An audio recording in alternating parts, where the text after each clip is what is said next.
اعوذ باللہ من الشیطان الرجیم بسم اللہ الرحمن الرحیم صبغۃ اللہ ومن احسن من اللہ صبغۃ ونحن له عابدون قل اتحاجوننا فی اللہ وهو ربنا وربکم ولنا اعمالنا ولکم اعمالکم ونحن له مخلصون۔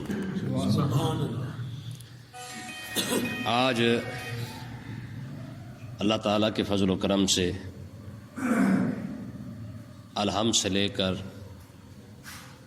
اس پارے کے مکمل ہونے تک آج ہمارا یہ سپارہ مکمل ہو جائے گا۔ یہ اس مسجد کا ہمارا یہ اعزاز ہے کہ یہاں پہ الحمدللہ ایک مکمل سپارہ جو ہے وہ یہاں پہ ترجمہ اور تفسیر کے ساتھ بیان ہو چکا ہے۔ 300 صفحہ ہم نے بخاری شریف کا یہاں پہ پڑھا تھا، یہ بھی ہمارے لیے اعزاز ہے یہاں پہ، اور آج قرآن پاک کا ایک سپارہ جو ہے وہ یہاں پہ مکمل ہو رہا ہے۔ اللہ تبارک و تعالیٰ نے ارشاد فرمایا، اس آیت سے کا جو شان نزول ہے وہ یہ ہے کہ نصرانی جب کسی کو اپنے مذہب میں داخل کرتے تو پانی کے اندر زرد رنگ ڈال دیتے، پھر اس بندے کو پکڑ کے وہاں پہ 2-4 ٹبیاں لگواتے، تو پھر کہتے جب وہ رنگین ہو جاتا تو کہتے اب تو پکا عیسائی بن چکا ہے۔ ٹھیک ہے، یہ یہودی ایسے کرتے، آج بھی دنیا کے اندر یہ کچھ ہو رہا ہے کہ لوگ کچھ رنگ ڈال کر جو ہے وہ اس کو اپنا بنا لیتے ہیں، خاص کر ہندوؤں کے اندر بھی یہ چیزیں موجود ہیں۔ اب جب وہ کیونکہ پانی کے اندر رنگ ڈال کر لوگوں کو جو ہے وہ کہتے اب تم پکے ٹھکے جو ہے وہ عیسائی بن چکے ہو یا یہودی بن چکے ہو یا ہندو بن چکے ہو، انہی کا جواب اللہ تبارک و تعالیٰ نے اس انداز کے ساتھ دیا ہے۔ اللہ تبارک و تعالیٰ نے ارشاد فرمایا صبغۃ اللہ، صحابہ کرام کو یہ فرمایا جا رہا ہے، فرمایا کہ یہودی کہتے ہیں تمہارے اوپر تو رنگ ہی کوئی نہیں ہے، تمہاری تو نشانی کوئی نہیں ہے، تو اللہ تبارک و تعالیٰ نے ارشاد فرمایا صحابہ کرام کو کہ تم یہ فرماؤ کہ ان یہودیوں اور عیسائیوں کو یہ کہہ دو ہمارے لیے اللہ کا رنگ ہی کافی ہے، ہم پر اللہ کا رنگ چڑھا ہوا ہے۔ اور آگے دیکھیں فرمایا ومن احسن من اللہ صبغہ، میں اللہ کے رنگ سے زیادہ خوبصورت رنگ کس کا ہو سکتا ہے؟ یار جیسے ان کا انداز تھا ویسا ہی جواب اللہ تعالیٰ نے ارشاد فرمایا ہے۔ میں تم تو پانی کے اندر رنگ ڈال کے جو ہے وہ سمجھ رہے ہو کہ تم نے پکا ٹھکا بنا لیا ہے، میں رب کا رنگ کیسا ہے؟ میں کہ جب کوئی شخص کلمہ پڑھ لیتا ہے تو اس کے کپڑوں سے بھی رب کا رنگ نظر آتا ہے، اس کے جسم سے بھی نظر آتا ہے، اس کے قول سے نظر آتا ہے، اس کے فعل سے نظر آتا ہے۔ آقا علیہ السلام نے ارشاد فرمایا کہ تم میں مسلمان پکا ٹھکا مسلمان وہ ہے جس کو دیکھنے کے بعد لوگوں کو خدا یاد آ جائے۔ فرمایا تم نے تو ظاہری طور پر اپنے اوپر رنگ ڈالا ہوا ہے، مسلمان وہ ہے جب چلے تو خدا یاد آ جائے، جب اس کو دیکھے تو خدا یاد آ جائے، جب بولے تو خدا یاد آ جائے، جب خاموش ہو جائے پھر بھی خدا یاد آ جائے۔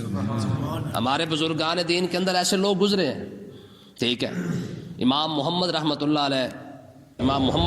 علیہ آپ اتنے بلا کے خوبصورت تھے کہ جب آپ گزرتے تو لوگوں کی گروہ کے گروہ، جماعتوں کی جماعتیں، لشکر کے لشکر آپ کو صرف دیکھنے کے لیے آیا کرتے تھے، ٹھیک ہے، اور کئی لوگ صرف آپ کو دیکھ کر کلمہ پڑھ جایا کرتے تھے، ٹھیک ہے۔ اور آپ دیکھیں ایک جگہ سے آپ جا رہے تھے تو ایک جوڑا جو ہے وہ آپ کو دیکھنے کے لیے آیا، میاں بیوی آپ کو دیکھنے کے لیے آئے، جب انہوں نے دیکھا تو آپ کو دیکھنے کے بعد امام محمد کو دیکھنے کے بعد ہی کلمہ پڑھ لیا۔ تو لوگوں نے کہا بھائی نہ کوئی بات کی ہے، نہ سلام دعا، نہ کوئی باتیں ہوئی ہیں، کوئی نہ ملاقات ہوئی ہے، صرف دیکھ کر کلمہ پڑھ لیا ہے۔ انہوں نے کہا یار بات یہ ہے کہ اگر چھوٹا محمد اتنا خوبصورت ہے، بڑا محمد کتنا خوبصورت ہوگا، ٹھیک ہے۔ حضرت شاہ احمد نورانی اور مولانا عبدالستار نیازی رحمۃ اللہ علیہ یہ گئے افریقہ کے کسی جزیرے کے اندر، ٹھیک ہے، تبلیغی دورے پر گئے۔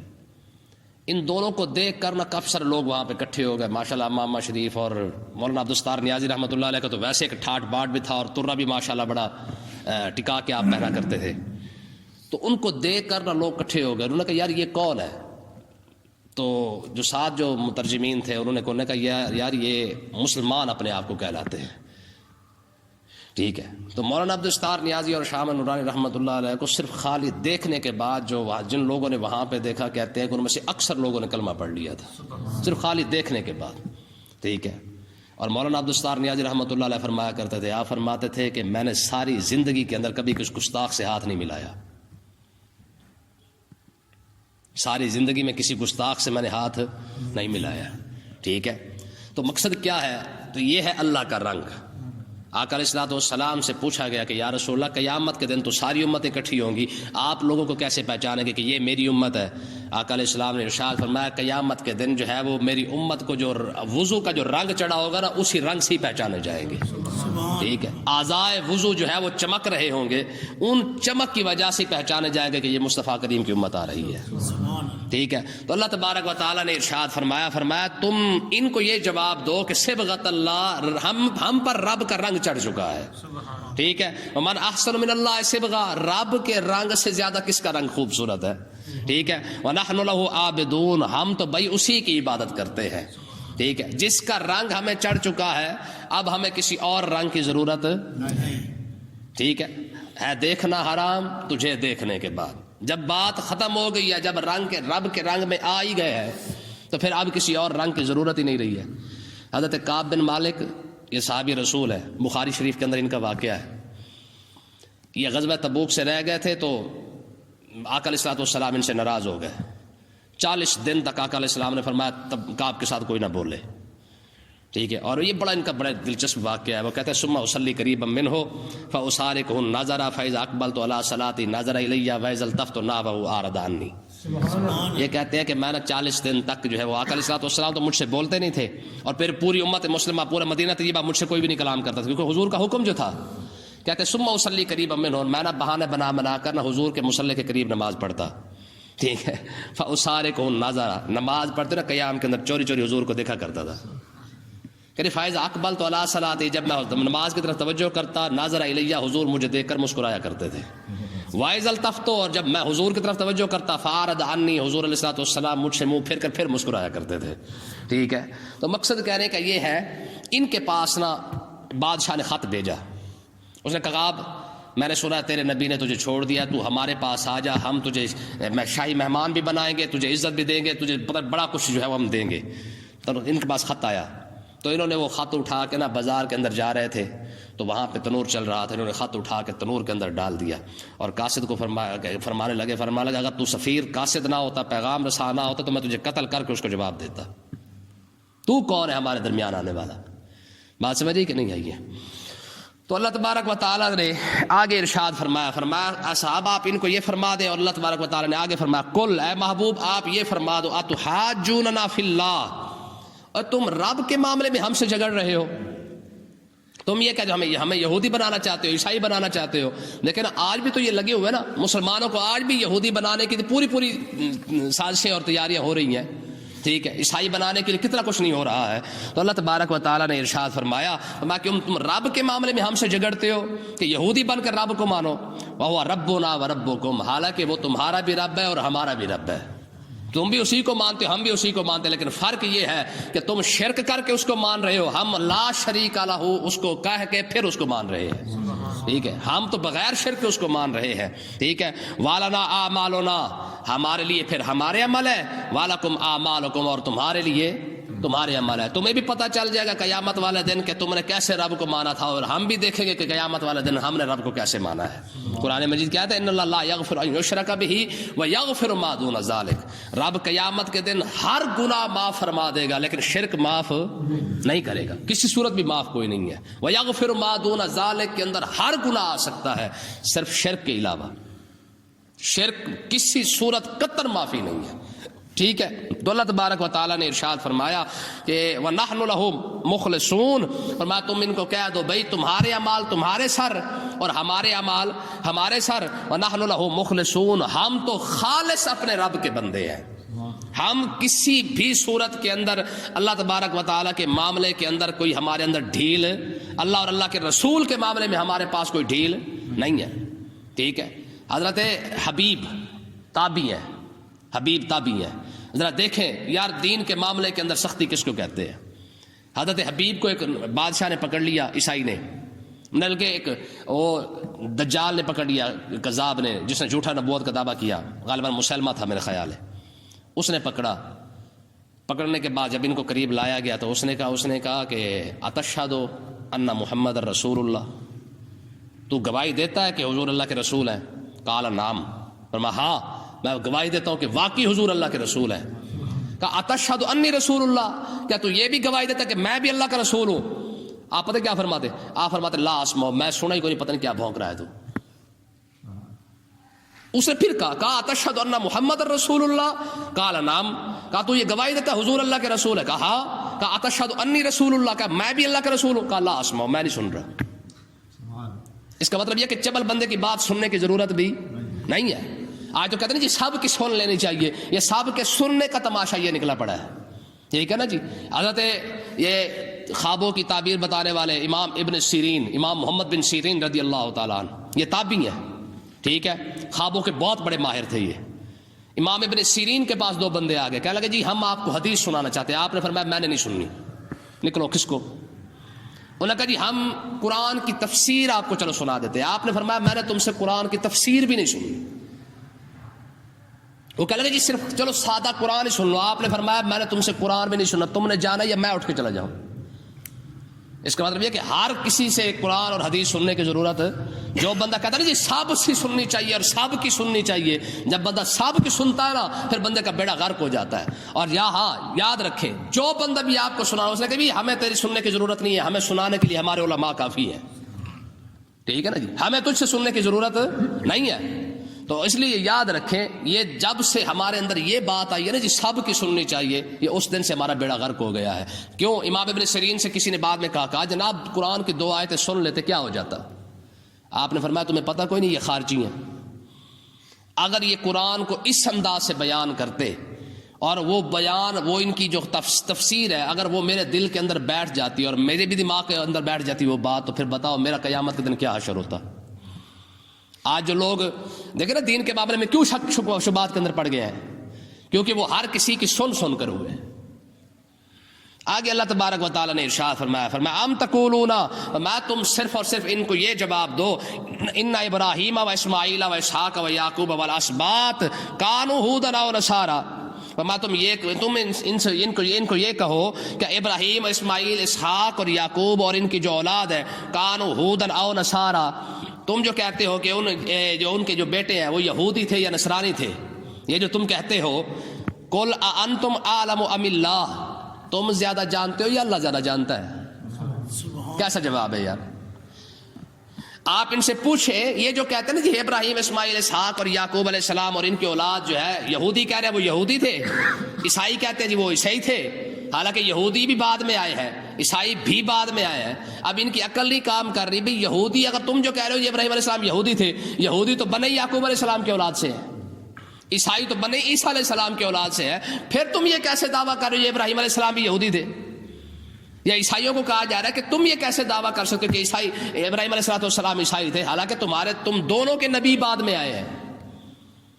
آگے کیا فرمایا قل انتم اعلم ام اللہ، محبوب اگر ان سے فرما دے، فرمایا تم بہتر جانتے ہو ابراہیم اسماعیل کے بارے میں یا رب بہتر جانتا ہے؟ ٹھیک ہے، کیسا جواب ہے؟ ٹھیک ہے، آگے دیکھیں جی ومن اظلم ممن کتم شہادۃ عنده من اللہ، فرمایا اس سے بڑا ظالم کون ہے؟ ممن کتم، کیا؟ جس نے رب کی شہادت کو چھپا لیا، رب کی گواہی کو چھپا لیا، عنده من اللہ یعنی اللہ کی طرف سے جو اس کے پاس جو شہادت آئی ہے، جس نے اس شہادت کو چھپا لیا، اس سے بڑا ظالم کون ہے؟ شہادت سے مراد تورات، زبور کے اندر، انجیل کے اندر جو اللہ تبارک و تعالیٰ نے جو اپنے محبوب کی شان بیان فرمائی تھی، تم نے جو اس کو چھپا لیا، اس سے بڑا ظالم کون ہے؟ ٹھیک ہے جی، یہودی علماء نے، عیسائی علماء نے کیا کیا؟ یہی کچھ تو کیا، انہوں نے جیسی آقا علیہ السلام کی جو شان تھی ان کو بھی چھپا لیا، اوپر سے ابراہیم اور اسماعیل اور اسحاق علیہ السلام پر الزام بھی ساتھ لگا دیا کہ وہ تو یہودی تھے، وہ تو عیسائی تھے۔ تو اللہ تبارک و تعالیٰ نے ارشاد فرمایا رب نے جو گواہی دی ہے تورات کے اندر کہ ابراہیم علیہ السلام کون تھے، ما کان ابراہیم یہودیا ولا نصرانیا ولکن کان حنیفا مسلما، رب فرما رہا ہے کہ وہ سچے پکے مسلمان تھے، تم نے اس گواہی کو کیوں چھپایا؟ عیسائیوں کو کہا گیا تم نے انجیل کے اندر کیوں چھپایا ہے؟ تو فرمایا کہ تم سے بڑا ظالم کون ہے جس نے انبیاء کی شان کو چھپایا۔ تو اس کا مطلب یہ ہے کہ جو شخص بھی نبی کی شان کو چھپانے کی کوشش کرے، رب فرما رہا ہے، فرمایا تم سے بڑا ظالم ہی کوئی نہیں کہ تم اپنے نبی کی شانیں چھپا رہے ہو۔ آج بھی ایسا ہوتا ہے، ٹھیک ہے، فرقہ وریت کی وجہ سے لوگ نبی کی شان بیان نہیں کرتے، فرقہ وریت کی وجہ سے کہ ہاں جی پھر ہم بیان کریں تو پھر ہمارا فرقہ جاتا ہے. حالانکہ اللہ کے بندے فرقے کی کیا اوقات ہے. ٹھیک ہے, جو اللہ تبارک و تعالیٰ نے الحم سے لے کر والناس تک جتنی اپنے محبوب کی شان بیان فرمائی ہے تم بیان فرماؤ, کھول کے بیان فرماؤ. ٹھیک ہے, تو اللہ تبارک و تعالیٰ نے ارشاد فرمایا تم جو میرے نبی کی شانیں چھپا رہے ہو. یار اندازہ کریں, رب کے نبی کی شان بندہ چھپائے کو تک بنتا ہے اس بات کا. لیکن کیا ہے, جتنے ان کے کرتوت گندے تھے, دل گندے تھے, ویسے ان کے کرتوت بھی سارے کے سارے کالے تھے. ٹھیک ہے, اللہ تبارک و تعالیٰ نے فرمایا وَمَا اللَّهُ بِغَافِلٍ عَمَّا تَعْمَلُونَ, جو تم کر رہے ہو نا رب اس سے غافل نہیں ہے. بندہ یہ سوچ سکتا ہے کہ جو کچھ وہ کر رہا ہے کہ رب نہیں دیکھ رہا. حالانکہ قرآن مجید کیا ہے یعلم خائنۃ الاعین وما تخفی الصدور, رب تو آنکھوں کے اشاروں کو بھی جانتا ہے.